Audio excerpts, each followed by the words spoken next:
perkembangan sejarahnya bersamaan. Baik, sudah siap Bapak Ibu? Saya akan bicara dalam tempo yang sesingkat-singkat, yang penting-penting saja. Nah ini tokoh-sianya ya. Baik, yang pertama, apa itu Syiah? Itu pernah ditulis lengkap oleh Profesor Dr. Rashidi. Syiah secara etimologi, secara bahasa bermakna pengikut atau sekte, kelompok atau golongan. Sedangkan dalam istilah syara, Syiah adalah aliran yang timbul sejak pemerintahan Utsman bin Affan yang dibikin oleh tokoh namanya Abdullah bin Sabah, orang Yahudi dari Yaman. Setelah terbunuhnya Utsman bin Affan, kemudian mengintroduksi, menyebarkan, maksudnya ajarannya secara terang-terangan dan menggalang massa untuk memproklamirkan bahwa kepemimpinan sesudah Nabi sebenarnya adalah Ali bin Abi Thalib berdasarkan nas teks hadis Nabi. Jadi Syiah itu mengatakan Abu Bakar, Umar, Utsman itu merampas Ali sebagai pewaris kepemimpinan Nabi. Dan mereka punya landasan hadisnya. Inilah kemudian yang menjadi sebab itu. Namanya hadis Ghadir Rum. Nah ini dulu. Nah ini. Jadi perbedaan pandangan dalam memahami teks hadis Ghadir Rum. Ghadir Rum itu nama tempat di antara Makkah dan Madinah.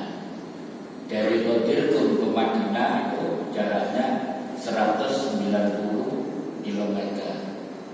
Kemudian kalau ke Mekah 170 km. Di tempat ini setelah Nabi pulang dari sebuah peperangan, Nabi mampir di sini dengan berbagai sahabat setelah haji wada. Jadi Nabi sudah menjelang akhir hayatnya. Kemudian di tempat ini Nabi berkhutbah. Nah khutbah ini yang disalahpahami oleh Syiah bahwa Nabi mewariskan kekuasaan itu pada Ali. Kita baca hadisnya. Ini khutbah Nabi di Ghadir Rum. Kata Nabi, Bismillahirrahmanirrahim. Amma ba'du,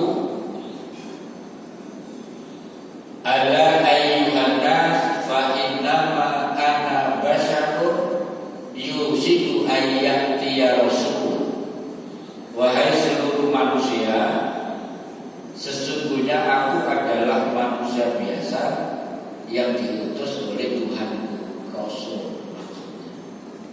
Rabbi fa'uji bahwa ana tarikun fikum taqalaini awwaluha kitaballahi fihil huda wan nur.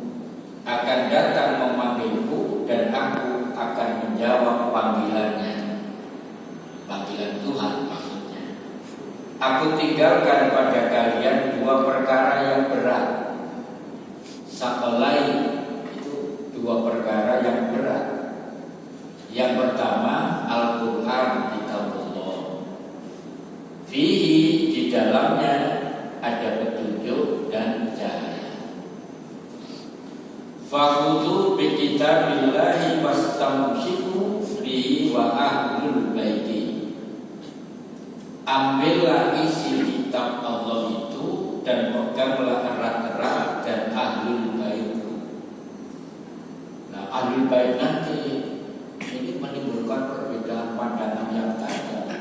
Bagi Syiah ahlul bait itu ya mulai Ali sampai 12 imam bentuknya, selebihnya tidak. Tapi bagi Sunni, ahli bait itu bukan itu saja, itu nanti. Nah, kemudian Nabi sampai mengulang 3 kali, Uzakkirukumullah fi ahli bait, diulang 3 kali. Aku ingatkan kepada kamu Aku ingatkan kamu kepada Allah atas ahli bait. Ulang 3 kali. Ini sahih hadisnya. Riwayat Imam Muslim. Belum ada tanda-tanda perbedaan pandangan. Tetapi dalam riwayat yang lain, hadis ini ada tambahan. Imam Muslim tidak meriwayatkan, tapi Imam At-Tirmidzi meriwayatkan dengan redaksi yang berbeda, yang saya cetak merah ini. Pakar hadis berbeda pendapat, banyak yang mendhaifkan tambahan man kuntu maulahu fa aliyun maulahu. Ini yang jadi masalah ini. Potongan tambahan Imam Tirmidzi yang banyak ulama yang mendhaifkan. Barang siapa menjadikan aku sebagai wali, maka Ali juga walinya. Wali itu bisa bermakna pemimpin. Lah, Syiah mengatakan, kalau begitu sebetulnya Nabi tidak pernah mewasiatkan kepemimpinan ini kepada Abu Bakar, Umar, Utsman, tapi kepada Ali. Nah, kelompok ini kemudian mengelompok menjadi Syiah. Ini kan politik kan, soal kepemimpinan. Nah, kemudian kelompok ini setelah mengatakan bahwa Ali yang paling berat, maka implikasinya sampai mengkafirkan Abu Bakar, mengkafirkan Umar, mengkafirkan Utsman. Nah, kelompok Syiah yang mengkafirkan ini disebut Rafidhah, sekte yang paling keras di kalangan Syiah, juga Syiah Imamiyah yang sekarang berkembang atau mayoritas di Iran. Nah, Syiah Imamiyah ini juga disebut Syiah Isna Asy'ariyah yang mempercayai ke-12 imam itu. Nah, Rafidhah dan Imamiyah ini sekte Syiah yang mengkafirkan selain Syiah yang sekarang di Iran itu. Jadi Syiah Iran menganggap kita kafir. Yang ini dikafir-kafir. Ngeri lah. Baik, ini yang pertama. Syiah itu kemudian didefinisikan oleh para ulama bukan sebuah sekte Islam, tapi kategori kufur, karena mereka punya rukun iman yang berbeda, rukun Islam yang berbeda dengan kita. Nanti bisa googling Bapak Ibu, rukun iman bagi Syiah berbeda, rukun Islam bagi Syiah berbeda. Ulama-ulama Syiah mengatakan Quran kami tidak seperti Quran Anda. Quran kami itu lebih tebal daripada Quran Anda. Dan mereka menolak itu Busita, Bukhari, Muslim, Tirmidzi, Nasai, Ibnu Majah, 6 perawi itu dalam kitab-kitabnya ditolak. Apalagi Imam Bukhari, apalagi riwayat Abu Hurairah. Mereka menolak. Mereka punya kitab sendiri, namanya Ushulul Kafi yang ditulis oleh Al-Mulaini. Saya singkat-singkat biar lebih cepat selesai.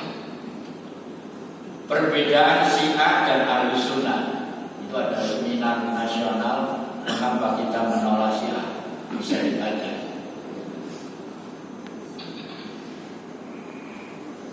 Pertama, soal kedudukan Ali. Menurut pandangan kita, Sunni lah, kita lihat disebut Ahlussunnah Sunni lah.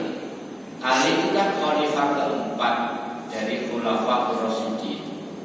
Namun menurut Syiah, Ali itu adalah imam yang maksum, yang terjaga dari salah dan dosa, serta memiliki sifat-sifat ketuhanan dan mempunyai kedudukan di atas manusia yang lain.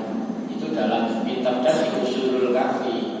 Kalau kitab ini dibaca terus sampai ada kalimat ternyata Allah itu keliru mewahyukan kepada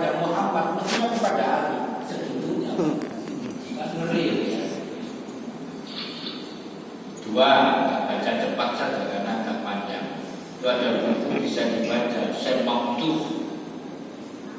Itu ulama dunia, diterjemahkan dalam bahasa Indonesia itu judulnya Genjiah, sebuah tinjauan sejarah penyimpanan akidah dan konspirasi Yahudi. Yaitu tadi Abdullah bin Sabah tidak pendirinya. Ini kira-kira tidak bisa menerima kedudukan Abu Bakar, Utsman, Umar dan Utsman. Saya percepat. Kemudian mengenai kedudukan khalifah, itu awalnya Pak Quraisyah itu menulis buku judulnya Sunnah Syiah Bergandengan Tangan Mungkinkah? Itu Quraisyah menulis. Ternyata ini tidak seimbang. Seakan-akan Pak Quraisyah itu menganggap Sunnah Syiah itu sama.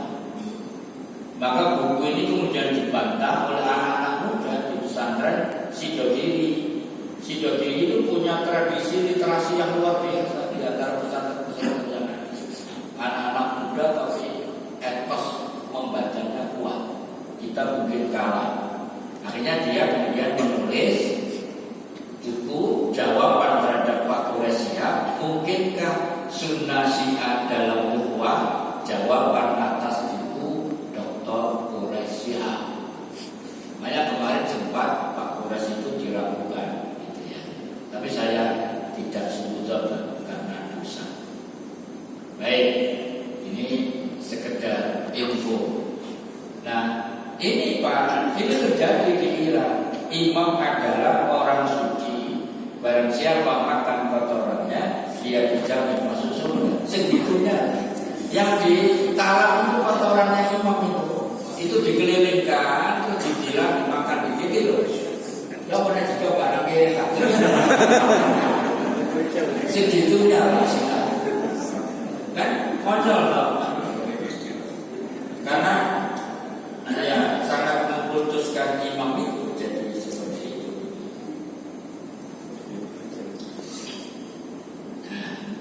Mengenai ijma itu MUI juga sudah mengumpulkan, jadi mengawal akidah umat, fatwa MUI tentang aliran-aliran sesat di Indonesia.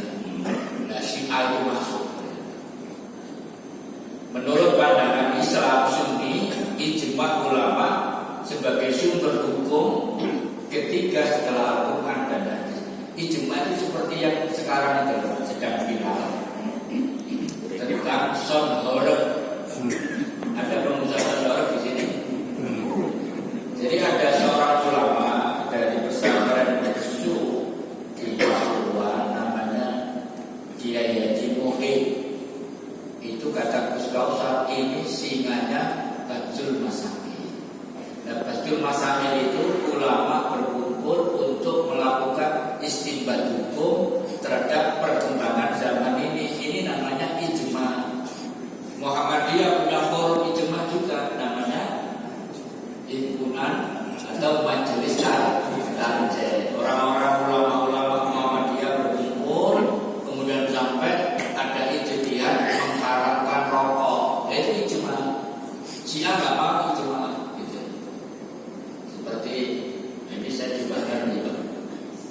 Jadi saya itu sedih ketika padahal itu produk Bajul Masamil itu sudah keputusan tingkat tinggi itu mengharamkan sonor. Bahkan di follow up MUI Jawa Timur juga berfatwa sonor haram. Tapi justru dilawan oleh tokoh-tokoh mereka sendiri. Pertama Gus Muwaffiq. Gus Muwaffiq itu tidak punya otoritas sama sekali bicara fikih, karena murni pendakwah bukan dari fikih. Dilawan lagi oleh Yai Soleh di perusahaan yang saya kenal baik dan juga tidak punya otoritas fikih. Dilawan lagi Kiai Haji Mustafa, itu punya otoritas fikih, tapi kenapa tidak seragam di dalam konteks organisasi berikat? Jadi kacau. Yang punya sonborek jadi kepalanya tambah gede, mobilnya gak sedang. Yang mendapatkan dukungan, padahal ini liwat itu kaca retak loh, makanya der.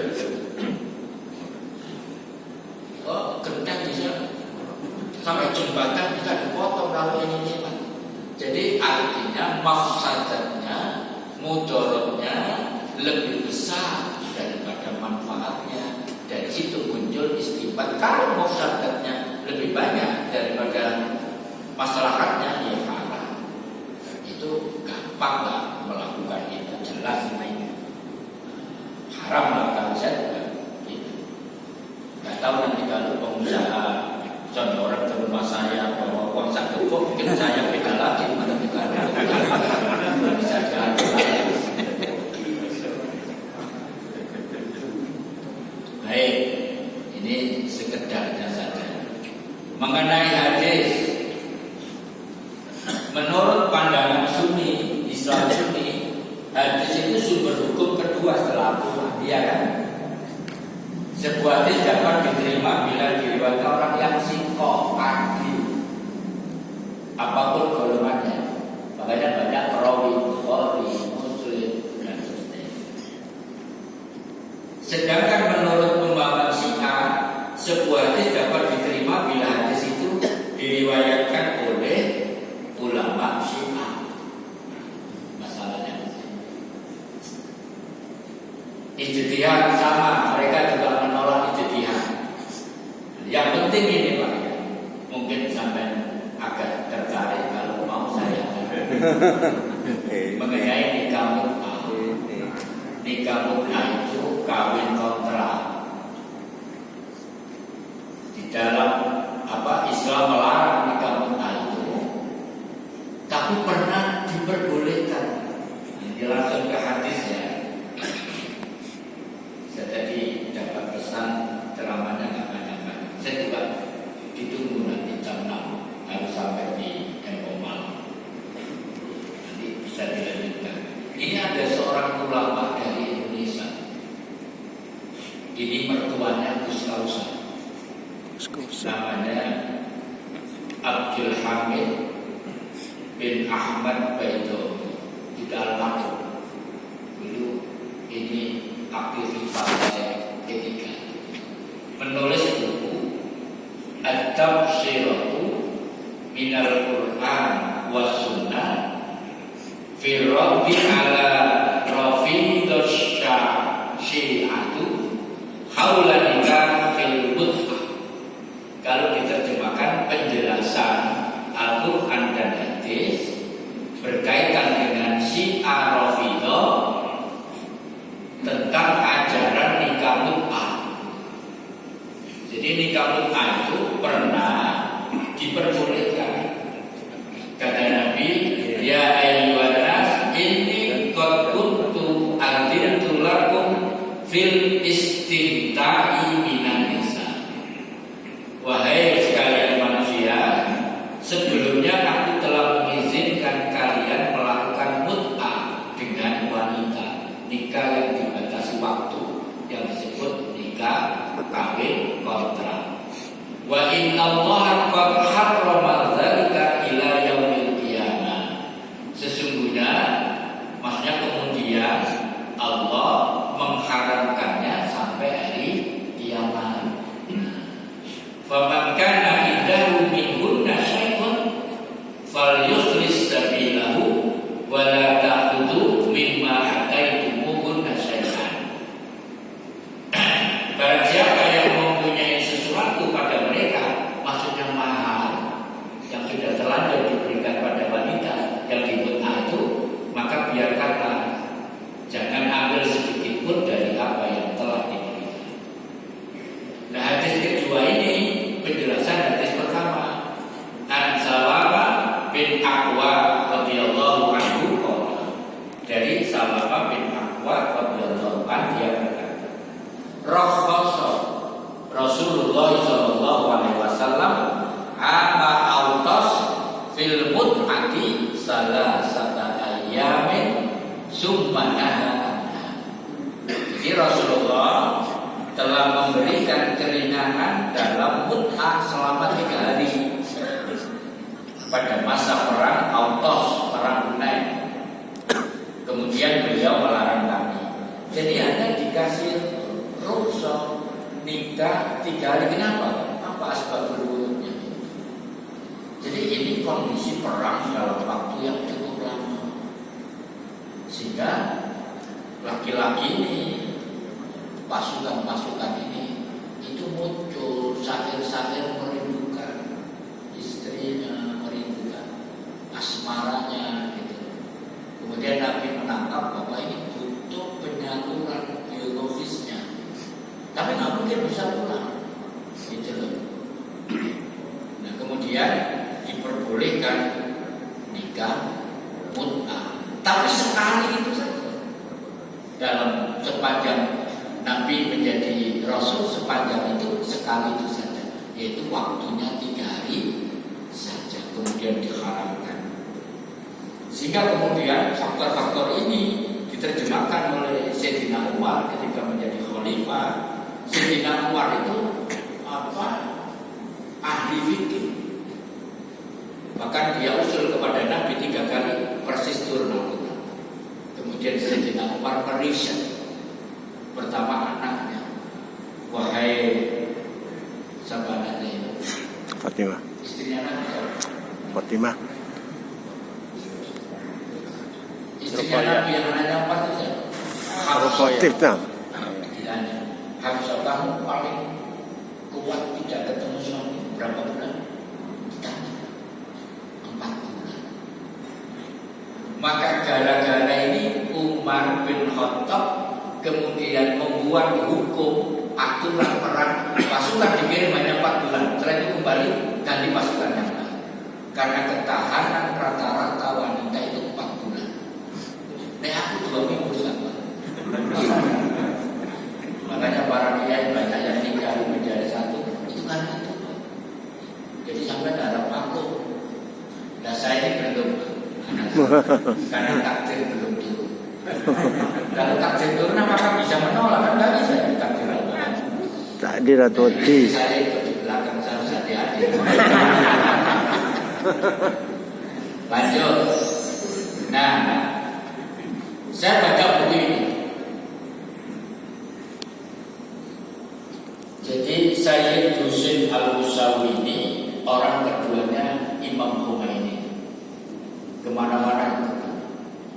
Setelah dia resmi menjadi pemimpin Iran, suatu kali, ini ceritanya dalam buku ini, suatu kali namanya pemimpin pusat dan pemimpin daerah. Jadi orang Syiah itu merasa mulia kalau anaknya dimut'ah oleh Imam Khomeini. Maka dia berkunjung, kemudian mampir dari pimpinan pusat ke pimpinan daerah, langsung pimpinan daerah di setempat itu menawarkan agar salah satu anak gadisnya dimut'ah oleh Imam Khomeini. Jadi Imam Khomeini tidak memilih anak-anaknya yang sudah remaja, milih anak yang masih belum ada, yang dimut'ah, anak kecil. Karena Imam Khomeini punya pandangan boleh nikah mut'ah kepada seorang anak yang masih menyusu pada ibunya, tak potong. Nah kemudian dinikahilah dalam malam itu mut'ah semalam anak yang belum balik ini. Nah tidurnya Sayyid Husain Al-Musawi di kamar sebelahnya Imam Khomeini. Semalam itu dia tidak sanggup melihat cerita tangisan anak yang dimut'ah oleh Khomeini ini. Maka kemudian dia keluar dari Syiah. Syiah kalau begitu sadis dia. Bagaimana mungkin seorang anak dimut'ah dalam kondisi belum ada? Keluar, maka kemudian dia menulis buku dan resikonya dia dibunuh oleh siapa saja. Dia mati itu. Tapi bukunya sudah selesai. Nah ini bisa dibaca. Nah, apa ajarannya yang konyol itu? Satu, barang siapa yang mati dan belum pernah nikah mut'ah, maka dia datang pada hari kiamat dalam keadaan, mohon maaf, kemaluannya terputus. Hati-hati Pak, terputus kamu tidak segera nikah mut'ah. Itu di dalam tafsir An-Natas sedikit ada kitabnya. Dua, seorang istri boleh bermut'ah tanpa izin suaminya. Jika izin suaminya, pahalanya berkurang. Nggak ada kitabnya. Sehingga kali ini dipraktekkan, nanti bisa saja ada peristiwa begini. Bojone mulai dari pasar ketok lemes. Kenapa dia kok ketok lemes? Anu mas, aku tadi lewat masjid Gunung Sari Indah, jemput 2 jam oleh jamaah. Nggak bisa begitu kan? Mungkin kan? Ada kisah nyata di Bandung. Jadi kalau si A itu di Indonesia yang paling banyak populasinya di Bandung. Ini ada wanita cantik banget, pakai kerudung, datang ke dokter. Hasil pemeriksaan terakhir dia itu kena HIV. Dokter langsung sadar, tahu apakah Anda melakukan praktek nikah mut'ah. Dokter kok tahu? Ternyata ini karena cantik, biarlah bergilir. Habis jemput A, antri B, karena ini paling cantik. Karena tokoh-tokoh itu mengantri mobil dia, karena hukum agama mereka membolehkan bahkan menganjurkan, maka ini jadi habis jemput A, ini jemput A ini jemput A. Anaknya nano nanti. Ya, kita bisa tahu akibat seks yang berbeda kemudian berkali-kali ini bisa menimbulkan penyakit. Nah begini kok menjadi ajaran agama. Begini orang mengeluh-elukan hanya dianggap bom Israel. Padahal itu bukan kepentingan dia membantu Palestina, tapi kepentingan politik mereka sendiri. Jangan terkait dengan ini fakta Syiah seperti itu. Yang dibunuh oleh Syiah dengan yang dibunuh oleh Zionis jauh lebih banyak yang dibunuh oleh Syiah di Yaman, di Lebanon, termasuk di Suriah. Bashar al-Assad itu ya, aliran kapal Nusairiyah itu ya itu yang sangat sadis. Sekarang pelankan itu. Imam Khoni mengatakan boleh nikah mut'ah dengan anak wanita yang masih menyusui ibunya sampai usia 4 tahun. Para jemaah sekalian, yang terakhir ini ya, ajaran yang sesat juga ajaran taqiyah. Taqiyah itu menyembunyikan apa yang ada di dalam hatinya, lisannya dan hatinya itu kan berbeda, itu taqiyah. Nah ini kan sifat orang munafik sebetulnya kan. Nah, saya tunjukkan taqiyah itu artinya berasal dari asli kalimatnya ittaqa yattaqi itqa, yang berarti waspada. Secara istilah taqiyah memiliki arti menampakkan sesuatu yang tidak sesuai dengan isi hatinya, atau berarti meninggalkan sesuatu yang wajib demi memelihara diri atau menghindar dari ancaman atau gangguan. Jadi kepura-puraan itu, gitu ya. Baik. Nah, taqiyah itu ya bertentangan dengan ayat inilah, surat Ali Imran ayat 167. Yaquluna bi afwahihim ma laisa fi qulubihim wallahu a'lamu bima yaktumun. Mereka mengatakan dengan mulutnya apa yang tidak terkandung dalam hatinya. Ini taqiyah munafik. Ayat ini alamat munafik itu ini. Dan Allah lebih mengetahui apa yang mereka sembunyikan. Baik, kapan Syiah datang di Indonesia?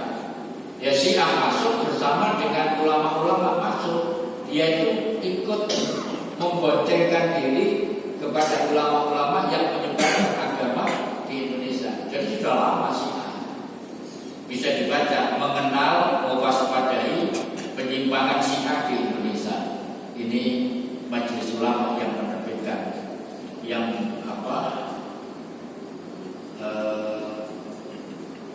diterbitkan sudah lama ini. Saya pernah punya bukunya. Baik, terakhir Pak, saya sampaikan saja. tokoh-tokoh Syiah di Indonesia. Gak usah dibaca, saya sebut saja. Satu, Otman Omar Syah, pendakwa di televisi. Saya pernah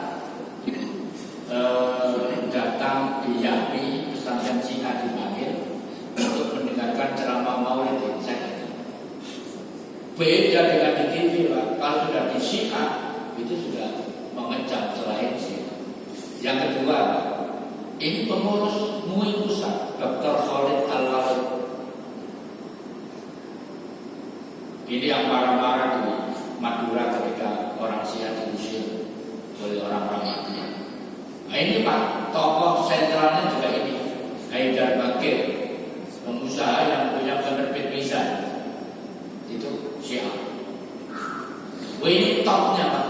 Ini juru bicara Syiah di Indonesia. Orang yang paling top. Tapi ulama topnya itu namanya Abdullah Barabah, pusatnya di Pekalongan. Saya hampir dikirim ke KUM, mondok dulu di Pekalongan. Saya ketemu berkali-kali di Ambar. Teman-teman saya banyak yang masuk Syiah dia disanggupi. Sebenarnya kalau ada nikah mutlak itu saya berangkat dulu, saya berkenal. Kemudian ada Alwi, tokoh penyanyi lagunya enak-enak ini yang terkenal ya Toibah. Kali ini gimana? Saya yakin bukan sih. Cuman kadang-kadang Pak Kures ini agak disayangkan statementnya kadang-kadang menguntungkan Syiah. Contoh yang terakhir itu, orang yang masih mempertentangkan Sunni Syiah adalah orang yang lahir terlambat. Jadi tidak begitu kencang untuk. Apakah di Muhammadiyah ada Pak orang yang agak pro Syiah banyak? Terutama para dosen, kalau kiainya. Kok